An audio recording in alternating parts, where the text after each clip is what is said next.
Welcome to the Happiness Happens podcast. I'm Simona Nicole, host of the show, mindset coach, and motivational speaker. I've made it my mission to help you get unstuck, shift your mindset, and understand your worth to help you live your most purposeful life. Each week, I will bring you an idea, guest, or a positive thought that will leave you inspired and empowered to win your life. We decide the stories we tell ourselves and where we invest our energy. I'm so grateful you popped in. Now let's dive in. Hello, everyone. Welcome to the Happiness Happens podcast. I'm so excited that you're here. It is the very first video episode of the show, and I'm so excited to be here with Marnie Nir. And I wanted to tell you a little bit about her before we go ahead and get started. I think it's really cool because she studied Slavic language and literature at UCLA. She graduated with a BA and an understanding of Russian literature as purification through suffering. Years later, after several jobs in publicity and production, most notably for Moscow Circus, she began to see that, at least in her own life, suffering was not mandatory. And after marrying and giving birth to her first child, Marnie started coaching with her sister, Lauren Zander, creating the dream of who she wanted to be as a mother. And through her work with Lauren, it took everything in her life to a much deeper level. And so, more than a decade later, she's now the mother of two, a trained coach in the Handel Method, a freelance writer, a blogger for the Huffington Post, DatingAdvice, as well as her own blog, the Sour MILF, and formerly a columnist for Jupiter Post and Westport News. And most notably, she and her writing partner have created a half-hour animated series called Mother Up, which stars Eva Longoria. I'm going to just stay tuned for that one. As with every area of her life, Marnie's coaching is characterized by joyful honesty and courageous commitment. She brings lightness and levity to her work with her clients, and she is continuously inspired by the difference that telling the truth offers to her clients. And for Marnie, it's about building the muscle of personal integrity, where what comes out of your mouth is so. And she's been married for more than 18 years and really enjoys working with wives, mothers, and singles because she's well acquainted with the challenges they face. She offers her clients the tools that they need to author the lives they want with wit, sincerity, and her occasional truck driver mouth. Sounds very similar to me too. Awesome. So Marnie, thank you so much for being on the show today. You're very welcome. I'm so excited. Wake up, come on. Judging by the outside, people might not, because your window outside, people might be like, oh, it's maybe the afternoon or the evening. No, it is definitely the morning. So or 7 a.m. I was like, you got a better shot with me at 7 a.m. Perfect. So tell us just a little bit about the journey that's brought you to where you are, a little bit deeper than your bio would give. That's so funny. I every once in a while I use the punchline of Russian literature major. I forgot. It's like so prominent in the bio. Yeah, appropriate. It's completely fine because it definitely, it's my dark side, and I just didn't realize it for a very long time that that's what was picking where I went to school and what I studied at school. That sort of poor me mentality, right? That I managed to relate to 19th century Russian literature, where the hero always was fucked. Right? So that's part of that journey. That's who went off to college. I call myself middle Marnie, the middle sister. And there's 4 kids, right? So it's not even true that I'm a middle child. I just took that, there's 3 sisters and a brother. So I justified it. It just went with the narrative, right? Oh man. For me, Russian lit person. And it's not even like I was screwed. I just like that story. That's really so good. It happened that bad. I was short.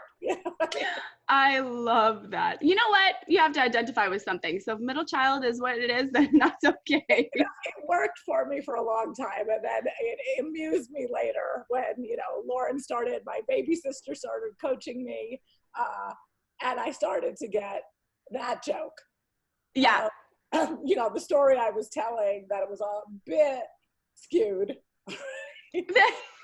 but worked for my sense of humor, but wasn't necessarily going to work for happiness. Yeah. Small detail. Purification through suffering might not be the best motto. Oh my goodness. So I really think that's really, really cool. And so when your sister started coaching, were you into it? Like with her? You know what I mean? Like I know that she coached you as well, but like were you kind of like, what are you doing? Like what is this new thing? Well, it took a long time. I was like the, black sheep, again, part of my story, odd duck of the family. So the two sisters, so my older sister, Beth, and Lauren, baby sister, whose methodology it is, started Handel Group over there. Okay. I was living in Florida. I was like Connecticut, then Florida, I was, not working. I was a mom, so working that way, but definitely starting to get hostile and notice how my mom I was. Wow. And then you wake up and you're like, oh my God. It just wasn't that fun. It was fine, but it wasn't that fun. And I really wasn't playing with the two sisters. So they were off doing their own thing. Yeah. I was a critical bitch about that. They were having fun. I was going to judge the fuck out of them until I realized fun might be better than what I was doing. So at some point, I surrendered. I think I really wasn't letting Lauren coach me, but I think we were trying to get pregnant with my second. Mm-hmm. I was a bit bored. And so eventually I reached out to her and said, okay, fine. Right. Like, I dare you to coach me. Right. Okay. Right. Yeah. See how it goes. So, she started coaching me. And that's really when everything shifted for me, because she really had me do what we have all our clients do, is start to write a dream of what you want, not what you don't want, right? Because I was just like, I don't want to become my mother. I can't but I think I always say it's the moment, if someone goes like, how are you? Right? And that was like a confrontational question. I'm fine. Yeah, what is? Why do I not look fine? But you're like, how are you is a tough question. And when I struggled filling out the occupation part, you're in the doctor's office with your kids and it's occupation, and I could just go my mother. I had to amuse myself by the truth that it was starting to really bother me. Oh my God. I wasn't up to anything being big. Fair enough. That's when Lauren was like, all right, I got you. And her rule for me was I'll coach you. And once I have you living your dreams, you have to give back. So I'm going to train you in what I do. I'm going to take you through it. And then fuck you, go coach other people. Oh, I love that. So I said, okay. That's amazing. And so how has becoming a coach changed your life? It rocked. I had to practice what I preach, right? Of so course. if I have to go get everyone living their dreams, I couldn't be full of shit about my own. Yeah. Right. So it forced me to have to go be happy, or how could I go show you how to have a great marriage if I hated my mate?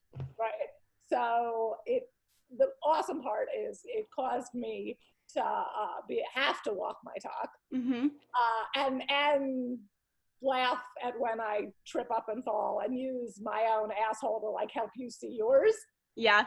And then that way it just kept me always making jokes, always seeing the light in the dark, and which is what I love to do, which is what I loved about Russian literature, truly. Yeah. So it forced me to have to be a better person by giving a shit about others. Yeah. Right. And forced me to keep living my dream and keep writing, and so that I could go force you to do what you don't want to do and are avoiding, because I'm avoiding it too. So let's go do it together. Yeah, exactly. So all of the blogging that you do, and the show that you've written and all that, did that all come after becoming a coach? Okay, so it wasn't something you were interested in before. Or simultaneous. It was as Lauren was coaching me. So Lauren's first assignment was what do you want to do? Go, what? Figure it out. I know you don't really want to go back, commute to the city. You have a lot of what you don't want, but what do you want to do? And it really was at that point, You know, I always tell the story, like you could tell the date because it was when Sex and the City was on Showtime and was new, right? Oh So, my gosh. and it was so new, right? It was like, oh my God, this is fun. And all of a sudden I was like, oh, I want Sarah Jessica Parker's fake job. Yes. I want a not real job. I'd like to do what she's doing. That looks Doesn't so everyone? I can't fucking write about sex, but I could go write about motherhood and the joke that no one said. Like, no one's speaking for me out there as far as I could see. Yeah. Right? It was like, what to expect when you're expecting, like, it was all bullshit. And no one was being funny about some of the horror of the pro bono gig motherhood is. Oh my goodness. That's so good though. Yeah, so then it really was, she coached me. I started writing, all right, I could go do this. I could write a column, let me go write some samples. She made me make 2 phone calls. It was really 2 phone calls later, and I had a little column in the Westport, like little teeny papers, but it had me starting. So it was living my dream, training me, and then I coached. And then that's amazing. The column became the TV show. So it all just kept going. That's amazing. It's really cool though, because you took the first step and then something happened that you probably never even imagined would happen, like that, you know, even having a small column, it's still you just took an action towards like your dreams. And I think that's so important because people think that they can't have whatever it is that they want. But when you step out of your own way, then you can make space for what it is that you want. Yeah. You know, I fired myself, you know? Yeah. Not my best coach, right? Nothing was going to happen. Certainly nothing that required bravery was going to happen if left to my own devices. I really like the sad story and the dark story and the poor me shit. So I was never going to go scare the fuck out of myself and believe I could go, you know, not only have a column, because that was like way on down, but then when we were like, oh, it's a TV show, right? And I really got my, like, practically it was an idiot's guide to, like, how do you write for TV? Right? And here I was, you know, 40-something in the, like, oh, I'm going to be a TV writer. That's so cool. Oh, fucking nothing, from nothing. That's really cool. Is this something that you're still into now? Yeah. Okay. So the TV show happened. You know, it was a long ride, so no, it wasn't wham bam. It was a lot of crying and puddles and my baby, my ass to get back up. Like until, so it was probably, and I'm slow, right? Like I work like a snail. Right? Oh. So, you know, it was probably an 8-year process by the time, like from inception. But, you know, 13 episodes aired on Hulu. You know, so I walk around like I'm one for one. I am a producer. I'm a writer. Like, how many people say 13 episodes? Man? They weren't that good. But oh my God, it's something. It's a good start. That's amazing. Yeah, so I write content for Handel, and I ghost wrote the book for my sister, because it really, as much, the joke on us was, she had me live my dream as a TV writer, and that was my dream. So we never even thought of me as writing for Handel ever. Yeah. Like, smart as we are, we were so dumb. It was awesome. Like, both of us clueless. And she went through like 8 ghostwriters. Oh my gosh. 8, right? Oh, and again, nothing. It wasn't like Marnie. I was like, let me do it. Nothing. Right? Here I was a coach and a writer, and we didn't even think about it. Put 2 and 2 together. Never. And then at some point, I think at her like 8th attempt, and like she's all devastated because her, you know, and her agent is like, the ghostwriter said you just don't have enough material. And we're all like, that's the stupidest thing I ever heard. And so she's like, can you just read her proposal and see what you think? Yeah. Again, it wasn't go write it. It was just, can you give some notes? So I like read it, and I'm like, oh my God, such fucking idiots. Right? Like you train me in this entire thing. Like, how could anyone else write it? Yeah. It wouldn't make any sense. So dumb. It was awesome. Has that book launched? Yeah. So that one's called Maybe It's You. So that was a year or so ago. Yeah. That's awesome. Published by Hachette. It's awesome. It sounds great. It sounds like it would get into like the nitty gritty of. It gets into the nitty gritty. It takes you through a couple client stories, and you really get some backstory on my sister. So it's fun. And then, it's That's awesome. nasty, mean girl flavor like me. So it's all that fun. So and good. since then we've written Interview, our online coaching course and all that, which is even easier, that you could just listen to her. We're figuring it out. We are not as dumb anymore. It's amazing. Yeah, you guys are doing so much over there too, and so much really good stuff. And I'm curious, like when you're coaching your clients, like you have so much amazing energy. And how do you think that impacts your clients when you're coaching them? I'm like a flavor you either like or don't like.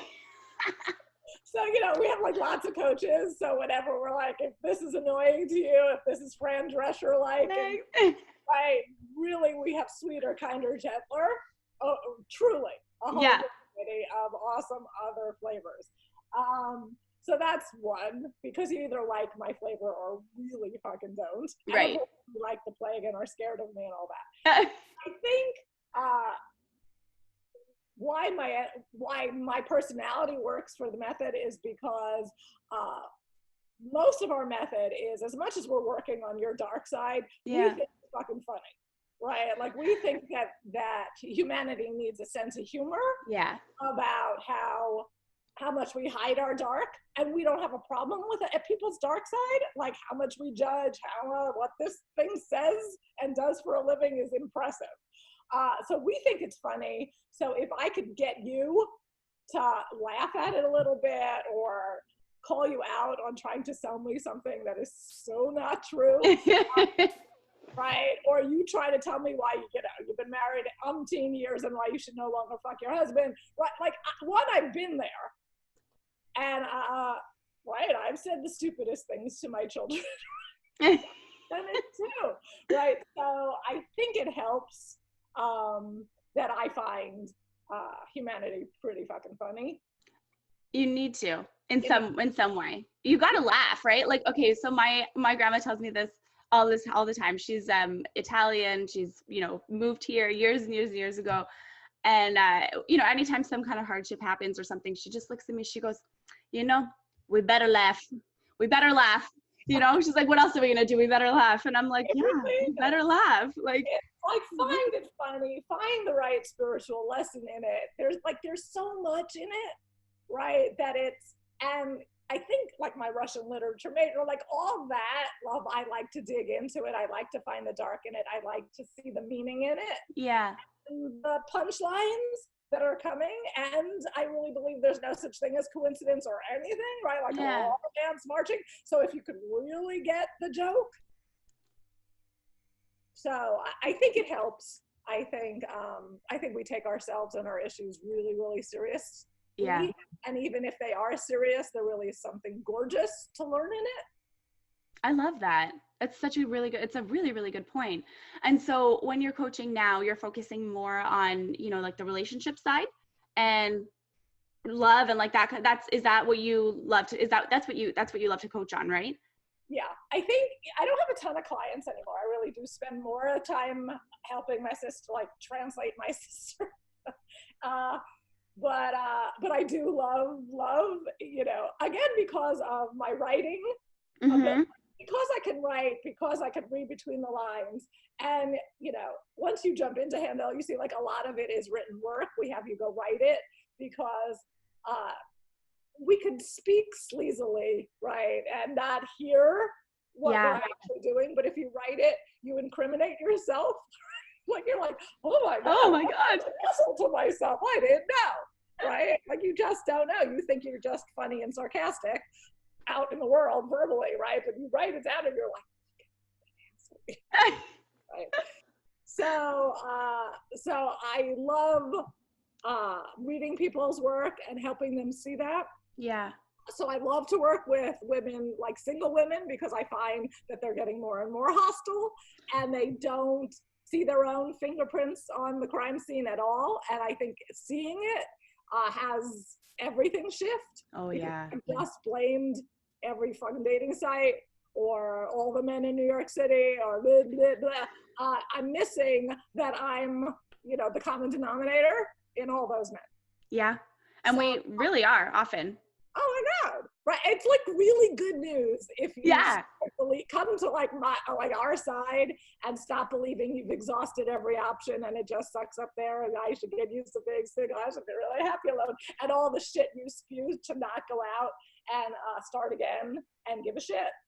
So I love and working with women to, I guess, sniff out their own bullshit about it. Yeah. And go play again. That's really important. That's really important. And, how can people make their relationships a priority every day? Like, how can people play in their relationships every single day? I've been married, I was like, oh, that bio's old. I got to update it. Like 25 years or so. Oh, wow. Yeah. And I adore him. Right. So it's 25 years later. I adore him. Does it take work? Like, people are like, well, relationships are a lot of work. There's like a couple of keys, right? It's like, oh, keep fucking. Small detail. Right. It's like, no, you're not going to wanna. You're going to have a gazillion reasons. You're going to like your children better than he or she, right? Like, there's like so many reasons why we want to be stingy. Right. So that is like, I swear it's like such an easy like key to the kingdom, because look, the more you jump him, the more you like him. Fair. Period, right? And so, and in order to jump him, I have to like him, right? I'm not like just a guy that can just fuck to fuck, right? Realization, but you know what I mean? Like most women, I think, have to muster up something, right? Like I can't hate his guts and then just fuck him. Right? Yeah, no. So now I've put in the problem. I have to figure out how to like him that often. That's a really good point. I have to like tell him what to say. He has to apologize if he just hurt my feelings. Like there's shit I have to do to source liking that man. Right. Which then puts all the onus on me, which rocks because I think it is anyway. Right, I think I'm the CEO of that division. I think you're the boss there. Truly, right? If I ain't dumping that employee, right, I have to figure out how to love him all the time. Exactly. Okay, so that's key. And it's not like I'm perfect all the time, but then I throw in the other rule of only one asshole at a time. Yeah. So if he like wins the day, like he comes in and he's being a jerk, really a hard muscle to build, but I gotta let him like imagine something else is going on for him, and I'm not allowed to just jump on that train. Yeah. And let him, it's his turn to be a grump and an asshole, right? Just step back. Yeah, I guess we can share that role. No, it's good. So if someone is in their relationship and they're all feeling kind of stuck and like they're not really sure how to even like that person anymore, like what would they do? Like what is something that they could do to actually make a change? Look, if you're no longer digging a person, and it's whether it's even in love or like a coworker, yeah, a fucking kid, right? There's like a list, we call it a laundry list. So we have a laundry list assignment or a shit list, whatever you want to call it. But there's a ton of shit you've been collecting. Yeah. Right? A file on that human that you've either like tried saying and gave up on because their response sucked, or, there's a list that you've never cleared and taken responsibility for having that list. Because once you have a list on someone and don't resolve it, it just grows as the truth, right? Like anything that stays in here, it amasses, right? I was like, it's like dark mold. Mold in a dark cloud. Yeah, I used to live in Florida. You're like, oh, right? If I don't, where did that come from? If I don't say it, then it has to be true, right? Because it's too bad to say. Like, so we just don't get how much our thoughts create our reality. Mm-hmm. We'd rather be accurate on that file than happy in love. Mm-hmm. And we don't even get that file allows us to, one, not fuck them anymore, to eat 4 more cookies, to watch 7 more Netflix shows. Like, that file works for us. And as much as we walk around like, I don't like them, I wish I did, we're full of shit. Because if you really wish you did, you'd write that list. We even have clients write the list they know their partner has on them, Mm-hmm. right? Because we all know what sucks about ourselves, right? So it's not like if I was like imagining that it's always Bonnie and Clyde. So every shitty thing he does or I have on him or her, I bet I could find my own version of it. Yeah. Yeah. You never listen to me. I told you how to podcast at 7 a.m. and now you're asking why I'm up so early. Right? Really, we had that conversation. Right? I'm done talking to you. Right? But then he looks at me and he's like, again, the one asshole at a time. So I took that asshole. He's like, Marnie, how many times do I have to like tell you, like what I say, I'm going away, I'm going to San Francisco on Tuesday, and when I'm packing, you're like, what's going on? Where are you going? Where are you going? Where are you going? You don't tell me, right? So am I really claiming I'm queen listener? And the answer is no, right? Sometimes I think I'm better than he, but I'm not great. Right, so I really can, and I think we all can go find Bonnie and Clyde there, which it up a little bit versus how dare you, how could you, I would never, and all that kind of stuff. So it's a whole process of laundry list, going through the list and making sure the list is fair and balanced. Yeah.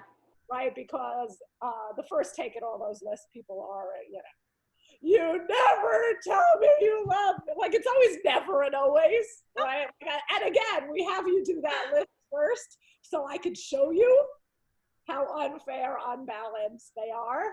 Yeah. And there's no your own responsibility in it all. Because it could be like you never, you always. It's not like I tell you I love you all the time or how hot you are. Yeah. Yeah. And yet, here we are. You should love me, even though I'm a fucking bitch.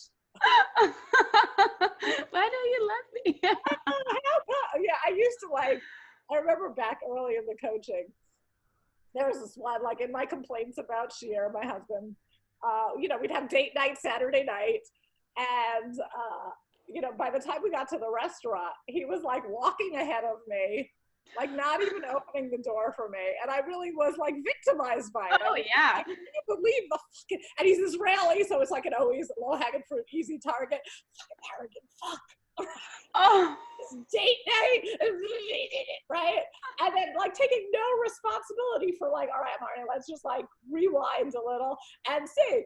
Possibly it was you're complaining about his driving, right? And making pull-up sounds. Yeah. On the way to the restaurant. So I had to own my part of, would you hold your hand, Marnie? True. And it was, maybe not. Then I had to clean up my act. Like I had to be as nice as I wanted him to be to me. Exactly. You have to put out what you want back in some respect. So when this episode airs, it's pretty close to Valentine's Day this year. And, a lot of people will go out for Valentine's Day. A lot of people will, go for dinner and all these different things. And so it's great because people make each other a priority. But like, how could people make each other a priority on days that are more than just a Valentine's Day? At Handel, we truly, so we talk about personal integrity a lot, right? And it's how we define it is, it's a couple ways. The ability to keep a promise to yourself. Yeah. And then have that promise be a match for your dream. Okay. So if, let's say, your dream is to have a hot, sexy, romantic relationship with your human, right? It's like, it should be hot. It should be like how it was at the beginning, all that, right? Like that's your dream. Not just on fucking Valentine's Day, right? It's like, I want to like show my kids. I want to show, like, I want in hot romance and may it last forever and maybe adorable and cute, okay? Yeah. If that's your dream, there's like actions to always be taking, not just on February 14th, right? There's like, again, I have a promise of having sex at least twice a week with my husband of 25 years, right? And it should be fun, good sex, okay? I mean, I could promise to just begrudgingly keep my promise. And that would be so dumb on my 30 minutes. Okay. Well, timer's done. Like, And then, it's a bad joke at all of us women because it really is short, right? And fun, right? Like every time we have sex, I'm in like, I can't believe I was like, do we have to? Right? That was fun. All right, so it's making the right promises that are a match for your love dream. okay. So there is date night. There is connect for 15 minutes, 20 minutes. Every night at 9 o'clock, kids are asleep. No TV, we just connect with each other. We hold hands every day. We hug, like a long hug. We suck face with tongue. We like put in the right promises daily, weekly, right? I love that. And it's always, so the Valentine's Day is just a fun excuse to overpay for dinner and get a good present. Like, who cares? If you're lucky. No, I'm just kidding. If you're lucky and have set your mate up correctly, right? Because then every Saturday night could be Valentine's Day if you're like actually causing it. Yeah. And responsible for your relationship. And the bad news we always have for one person in the relationship really is in charge of the, like we call them bodegas, right? Okay. Departments in every relationship. There's Yeah. the kids, there's the finances, there's all that. And the division of labor is not fair. So let's get that right. I duke it out with many a woman that's like, why should I be in charge of sex and the children and the connection? And I was like, well, here's how we divide bodegas. Whoever either is better at it gets it, or whoever complains about it most gets it. Oh, that's good. Why does the woman get it? You're like, oh, because either she's better at it or she complains about it. Like, either stop complaining, right? Or start sucking at it. or step the fuck up. And the truth is, there are rarely women that want to put the man in charge of that. Like, they should be. We're much better at causing connection and sourcing that sort of love than what we want in bed and all of that. That's really, it's really interesting. I never thought about it that way. Yeah. I mean, look, some men are, there's definitely, my sister Lauren's husband is definitely in charge of the children. Right? There's like an obvious, some people are just so much better at it. Yeah. And I mean, she's probably just so busy that she probably, this is the natural default. Like, and then if you're the head of that department, it doesn't mean you, like, a good CEO certainly doesn't do everything. Exactly. Right? You give it up and you assign, right? Exactly. So as much as I was always in charge of the children, I certainly didn't do those science projects. No. I don't think that'll be my role either, to be honest. It's to assign your employee, right? Like, okay, you're in charge of athletics and science projects and everything I don't want to do and I'm not good at. Math. No, I'm kidding. Oh my God. Completely. Oh my God. The English side. I love it. Do you think that the amount of love that we have for ourselves impacts the amount of love that we give to our partners or to people that are in our lives? Yeah. Look, the days that I don't like my husband, and there are days. Yeah. Right. But I could see the formula, right? Not sometimes when I'm in it and I'm just being a dick, but if I don't like him, I swear if I could go get a little suspicious of myself. The day I wasn't that happy with myself, the day I am great at work, I even write on my own little side project, is the day I'm a nicer human to everybody, right? So, like, personal integrity, right, definitely is the secret sauce to happiness. And if I'm happy, I'm not going to be an asshole to him. I'm just not. I'm not searching on the hunt for why he sucks. I'm not in any of those sports anymore. Those are easy sports. I could always dislike him if I wanna. Yeah, it's a choice. I could dislike anybody. Yeah. Right? If I want to go down. But I swear the days I'm like happy, like why would I chew on that chew stick? No, exactly. Why would you make that choice? So the minute I'm proud of me, I'm not going to go be a shit to other humans. That's a really, really good point. If you're feeling good, you're going to project good, right? And I'm not looking to like catch him in being a jerk or No. how you don't love me today. I feel connected to you. The days I don't feel connected to him, and I'm like, and there are days I really know, like in the back, my higher self knows that it's not him that's not liking me. It's me that's not liking me, or me that's not liking him, but probably mostly me not liking me. So true. I'm thinking back to like, I'm in my own life, for example, every time that I've been like nitpicky about something, I'm like, oh my God, why are the dishes not done? And it's like, it's like, that is so menial. Like, who cares? But it's like X, Y, and Z has happened that day, and I just feel like shit. You know what I mean? And it's like, I'm going to go and take all of this anger out on the dishes and the fact that you didn't do them. And it's like, on the person you love most. Exactly. Let me just tear you a new one. Well, don't you get in my path. No. How can someone become more committed to the goals and the dreams that they set for themselves? I think our greatest advice on that one is go public with it. Oh, okay. The day I decide I'm quitting smoking cigarettes, all right? Okay. Well, I quit 20 something years ago. But the day I decide to do that, or anyone decides to do that, if you don't tell anybody, you're not going to be accountable for it, right? If I go on Facebook and I tell all my friends, all 800 of them. Right now, I put myself into the right battle, right? Because now I'm going to have to like go hide in my closet to smoke that cigarette. If the entire world knows that my body dream is to, get all toned and muscly, to lose X pounds, to all that, and everybody in my life that would hold me accountable to it knows it. I'm a different person at that restaurant when that bread comes, right? Well. If I just tell them right then and there as the bread basket comes that I have a promise to lose X pounds by X date or else. And then also the key is the or else. Okay. Is we don't believe in excuses, guilt, feeling bad, like all the shit that human beings do. Yeah. Just actually do what they say or own up. Yeah.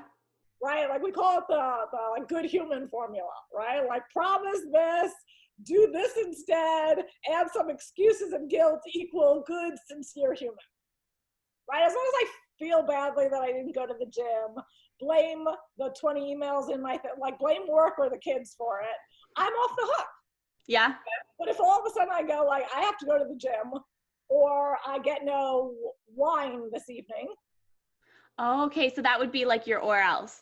Yeah, it's a consequence. Oh, okay. People make consequences to trump fucking excuses or the need to feel bad. It's like, I don't give a flying fuck. Go to the gym or lose TV tonight, lose screens tonight.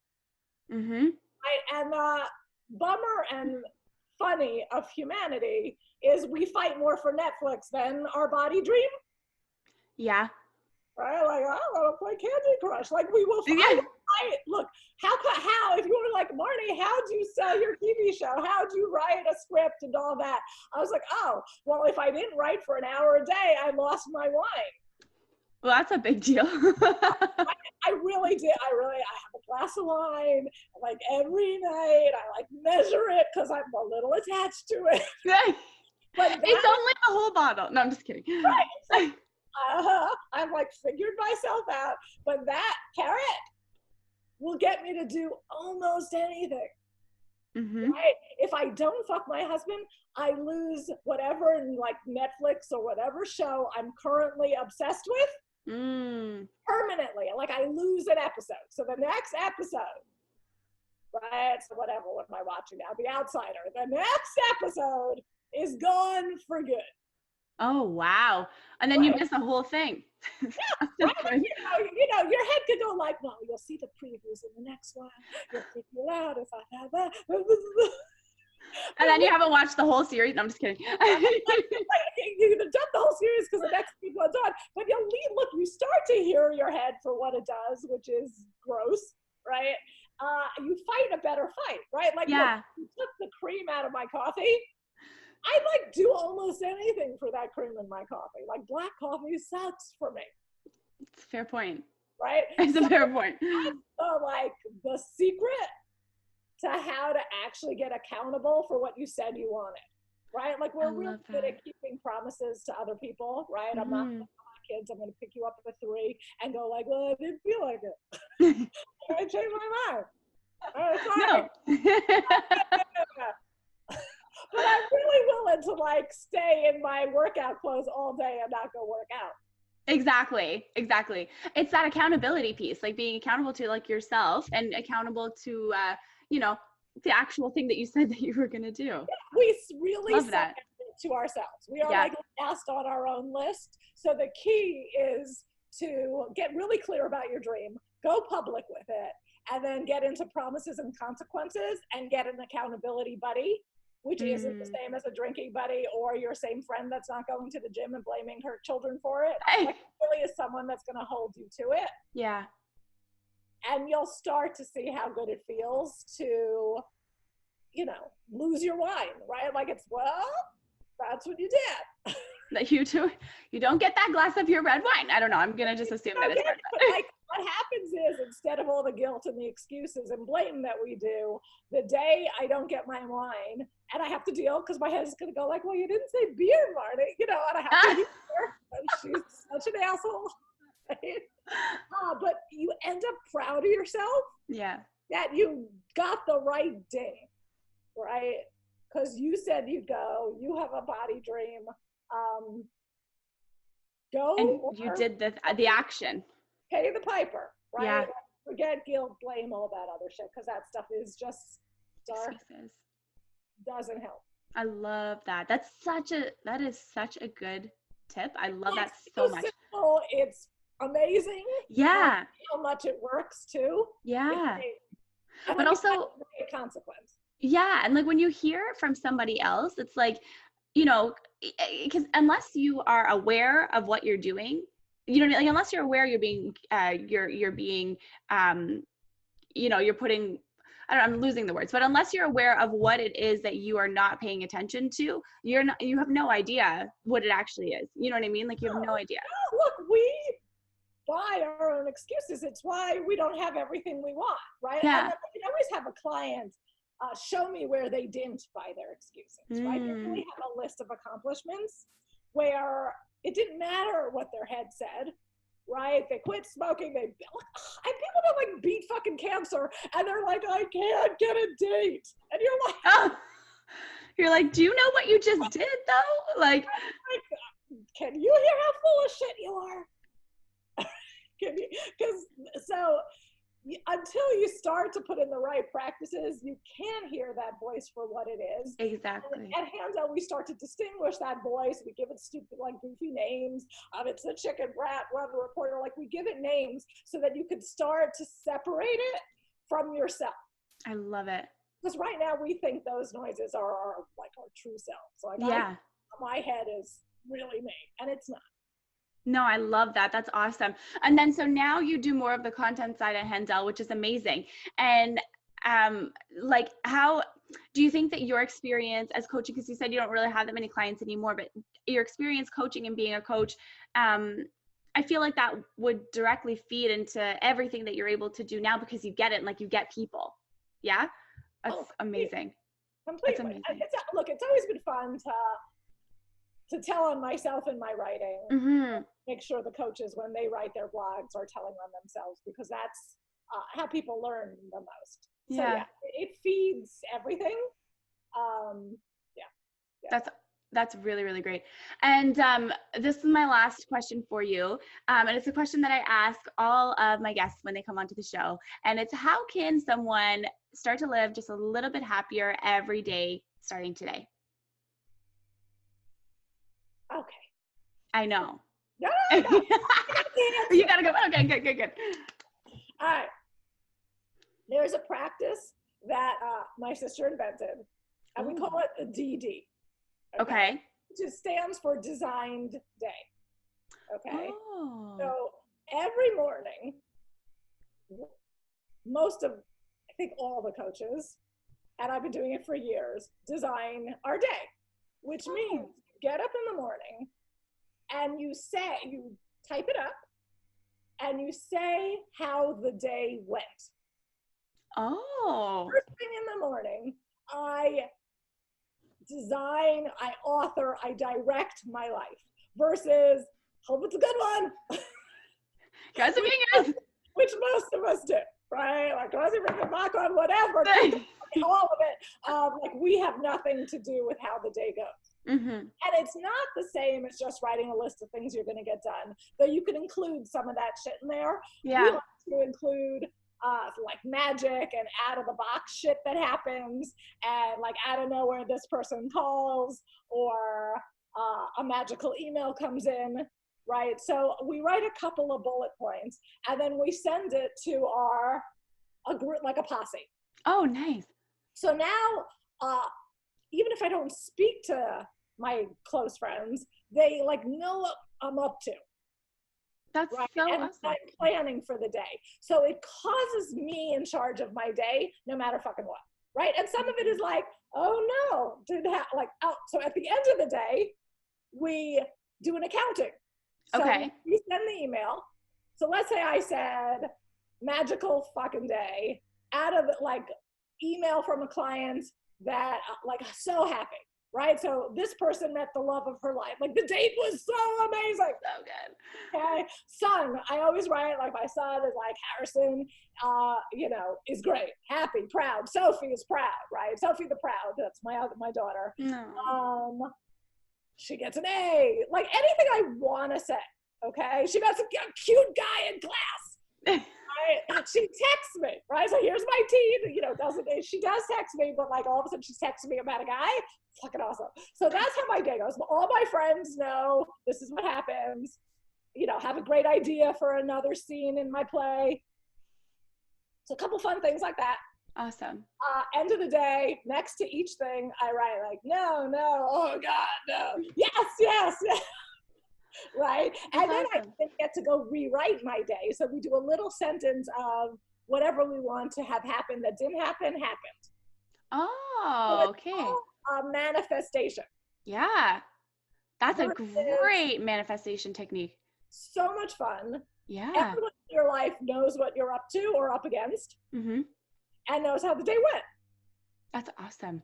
And then if I don't send it, just to keep us all kosher, I owe $10. If I don't send it and this is all of us, and it goes into our little, we don't have a book group. We have a little magic spiritual poker group. Yeah. And we're all doing it, and we're all responsible for doing that daily, so that we have to do by 10 o'clock, that has to go out. Mm-hmm. And then we just have to account for it whatever time at night, or it's not per miss. Ooh. And that goes into the pot. So at the end of the game, it's whoever has the most magic wins the pot. Wow. So it's kind of a long That's story. really good. Happy daily, but it doesn't have to be major. It really could be 3 little bullet points that you tell your nearest and dearest, and they do the same. We have some clients that I swear, our method is long and deep, right? But this one practice, could changes certain people's lives. Because they don't play like they're that much the author in their life, right? And we force you to do it every fucking day. I love that. Take some ownership of your day. Oh, it's amazing. Past tense, and it happened, and it could be anything. Yeah. Anything. Oh, I love that. Where can our listeners find you? Because I know they're going to want to hear more from you. Definitely go on handelgroup.com. Okay. We are there, all the blogs, sign up for the newsletter. Interview Love just came out. The 15th was yesterday. Yeah. And I don't lead much anymore, but I'm leading the Interview Love bootcamp. Oh. So we're taking people through. So anyone that signs up for it before then gets free into my bootcamp, which is 6 classes once a week. I'm going to take you through interviews so you don't have to do it alone. And I'm going to lead that on a Zoom call. So live, I get to go play. So any of your people that are looking for love or wanting to know how to make it hotter should get their tushes in there. Yes. I will work on your profiles with you. Like, you're just going to go find out that it hasn't been hard. You've been in your own way. I love that. So yeah, so head on to, handelgroup.com. I think you have a coupon. I do. Of Inner You Love. It rocks. It's a great program, and it makes coaching financially feasible for a bunch of people. And it also is a free private coaching session with a certified coach. So it's like, we're trying to, like, help us help you people. Yeah, exactly. Like, we're here for you. Any more than we already are doing. Like, want to save humanity. Help us. Help us, help you. I love that. That is so great. And yes, I'm going to put that code in the show, like in the notes, well, in the show notes of the show, so people will be able to go on, grab your code, and then head over and get your Inner You Love, because it sounds so amazing. The sun is coming in. You have so much light. I'm like, whoa. I know. I noticed it. I was like, oh my God, she's glowing. It's dark out, people. That's how I care. Oh, I love it so much. Thank you so much for your time, and thank you. Anytime. Oh, this was so fun. And thank you so much, everyone, for tuning in to this week's episode. I am so excited that you're here. As always, let us know your favorite part.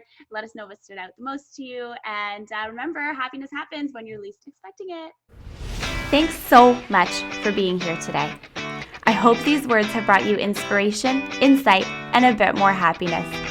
Please leave a comment or a review if this episode resonates with you. I would be so grateful. Until next time, remember that happiness happens when you're least expecting it.